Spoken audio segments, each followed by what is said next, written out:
据到这审计部的报告，去年底予台湾人免签证犹太的国家有171个国，到今年4月12日为止呢，减少到166国。外交部表示讲，有增加也有减少，无排除和中国伫遐变规变怪有关系。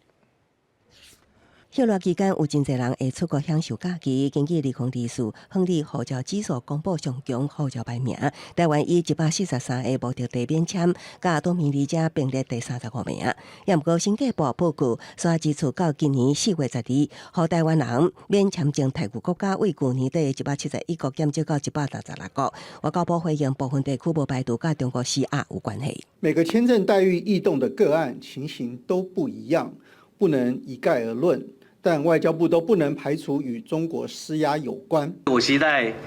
当我们在跟世界国家往来的时候，不管是各种经济文化的交流，都不要受到政治议题的干扰。去年底到今年4月，对台移除免签泰国的有诺鲁、吉里巴斯、甘比亚；落地签证移除的有赖比瑞亚、喀麦隆、多哥；真正甲予电子签证泰国的有辛巴威。学者分析，部分国家调整对咱国签证泰国，除了可能是中国施压，也可能甲台湾人到当地观光投资等效益无关有关系。台湾的旅客前往这些国家的人数相对也不多了，带给他们观光还是投资这方面的收益没有很高了，被改变这个外交待遇，其实在国际外交上也不乏潜力啊。因为外交泰国各国可能拢会随时调整，根据最新统计，目前会当用免签证、落地签证甲电子签证去的国家甲地区是164个，包括厄瓜多对台移除免签泰国，吉尔吉斯移除落地签证。记者综合报道。